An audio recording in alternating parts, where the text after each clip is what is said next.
ಇರಲಿ. ಎಲ್ಲರಿಗೂ ನಮಸ್ಕಾರ. ನಾನು ನಿಮ್ಮ ಡಿ.ವಿ.ಜಿ. ವಾಯ್ಸ್ ಕರಿಯಪ್ಪ.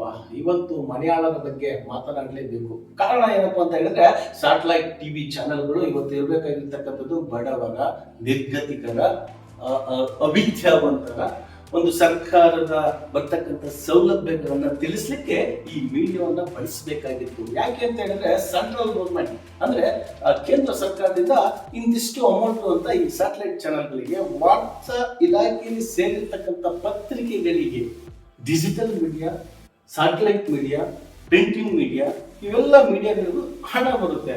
ಈ ವಾರದ ಪತ್ರಿಕೆ, ಮಾಸ ಪತ್ರಿಕೆ ಇವರಿಗೆ ಅಮೌಂಟ್ ಬರಲ್ಲ. ಯಾಕೆ ಅಂತ ಹೇಳಿದ್ರೆ, ವಾರಕ್ಕೊಮ್ಮೆ ಪ್ರಿಂಟ್ ಹಾಕೋನಿಗೆ 5 ವರ್ಷ, ಪ್ರತಿದಿನ ಪ್ರಿಂಟ್ ಹಾಕೋನಿಗೆ 2 ವರ್ಷ, ಇಂಪ್ಲೂಯೆನ್ಸ್ ಇದ್ದವನಿಗೆ 1 ವರ್ಷ, ಈ ರೀತಿಯಾಗಿ ಸಿಸ್ಟಮ್ ಅನ್ನ ಬದಲಾವಣೆ ಮಾಡಿಬಿಟ್ಟಿದ್ದಾರೆ. ಅದಕ್ಕೆ ಕೆಲವು ಮಲಯಾಳರಿಗೆ ಅಂತ ಹೇಳ್ತೀನಿ, ಈ ಮಲಯಾಳರು ಏನ್ ಮಾಡ್ತಾ ಇದ್ದಾರೆ ಅಂತ ಹೇಳಿದ್ರೆ, ಸೌಜನ್ಯ ವಿಚಾರವನ್ನ ದಾರಿ ತಪ್ಪಿಸ್ತಾ ಇದ್ದಾರೆ. ಕಾರಣ ಇವತ್ತು ಹೇಳ್ಬಾರ್ದು ಅವ್ರ ಹೆಸರು, ಆದ್ರೂ ಹೇಳ್ತೀನಿ. ದೇವಮಾನವ ಅಂತ ಏನಿದ್ದಾನೆ, ಅವನು ಫ್ಲೈಟ್ ಅಲ್ಲಿ ಹಾಕೊಂಡು ಹೋಗ್ಬಿಟ್ಟಿದ್ದಾನೆ. ಕಾರಣ ಏನಪ್ಪಾ ಅಂತ ಹೇಳಿದ್ರೆ, ಈ ಸ್ಯಾಟಲೈಟ್ ಮಾಧ್ಯಮದವರು ಯಾವುದು ಸತ್ಯ ತೋರಿಸ್ತಿಲ್ಲ.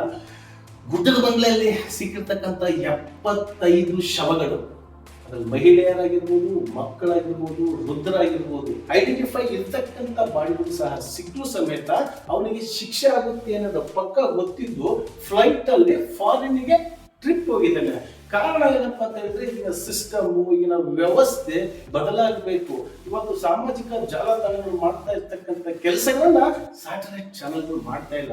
ಹಾಗಾಗಿ ಈ ಒಂದು ವಿಡಿಯೋವನ್ನ ನಿಮಗೋಸ್ಕರ ಸಮರ್ಪಣೆ ಮಾಡ್ತಾ ಇದ್ದೀನಿ. ಸೌಜನ್ಯ ಪರ ಹೋರಾಟಗಾರರಿಗೆ, ಈ ಮಲಯಾಳ ಟಿವಿ ಚಾಲಕರದ್ದು ಯಾವಾದ್ರೂ TRP ಕಡಿಮೆ ಆಯ್ತು ಅಂದ್ರೆ ಅವ್ನ ಚಾನೆಲ್ ಗುಂಡ ಮುಚ್ಕೊಂಡು ಹೋಯ್ತು ಅಂತ ಈ ಮೊನ್ನೆ ಹೋಯ್ತಲ್ಲ ಪವರ್ ಟಿವಿ, ರಾಕೇಶ್ ಶೆಟ್ಟಿ ಹೆಂಡತಿಯಿಂದ ಮೆಟ್ಟಿನಲ್ಲಿ ಹೊಡೆತದಿಂದ MD, ಕರ್ನಾಟಕದ ಇತಿಹಾಸ ಭೂಪಟಗಳಲ್ಲಿ ಅವನ ಹೆಸರು ಬರುತ್ತೆ, ರಾಕೇಶ್ ಶೆಟ್ಟಿ ಅಂತ.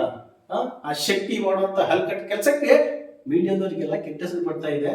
ಹಾಗಾಗಿ ಆ ಸ್ಯಾಟಲೈಟ್ ಚಾನೆಲ್ಗಳ ಬಗ್ಗೆ ಬಿಟ್ಟು ಸೌಜನ್ಯ ಪರ ನ್ಯಾಯ ಸಿಗುತ್ತಾ, ಧರ್ಮಸ್ಥಳದಲ್ಲಿ ಸತ್ಯ ಇದೆಯಾ ಅಂತ ಈ ಒಂದು ವಿಡಿಯೋ ಮಾಡ್ತಾ ಇದ್ದೀನಿ. ಎಲ್ರಿಗೂ ನಮಸ್ಕಾರ.